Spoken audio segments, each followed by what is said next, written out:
Ең алдымен ол біздің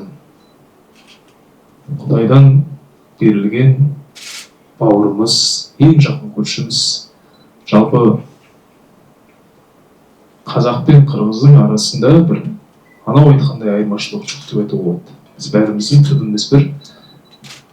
Біздің елдерімізді отбасының моделімен сипаттайтын болсақ, бір ата-анадан туған екі ағайындымыз. Менің туған інім Мансұр мен секілді, оның қайсысы үлкен, қайсысы кіші екенін айтпай қойын, сөзі бұрмалау алушылар көп қой. Екі егіз ағайынбыз.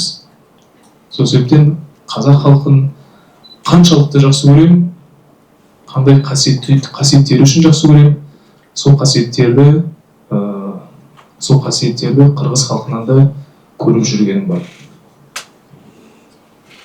Ең алғашқысы емес, бірақ дей тұрғанмен ең алғашқыларының жасөспірім кезден бері қатысып бастаған ең алғашқы жобаларымның бірі. Жалпы енді көпшілік біле жатар,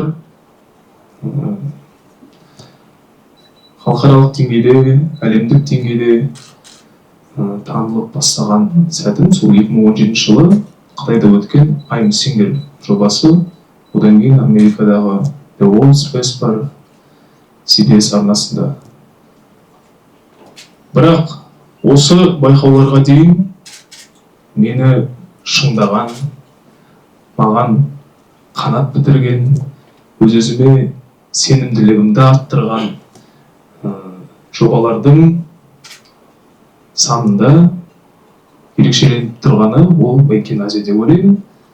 Сол себептен қазіргі Димаштың өз-өзіне сенімі мол Димаштың қалыптасуына Мейкен Азияда орасан зор ықпал етті деп айтуға толық негіз бар. Сол себептен қырғыз ағайындарға сол кездегі 18-19 жасар Димашты қолдағандарыңыз үшін мың мәрте рахмет.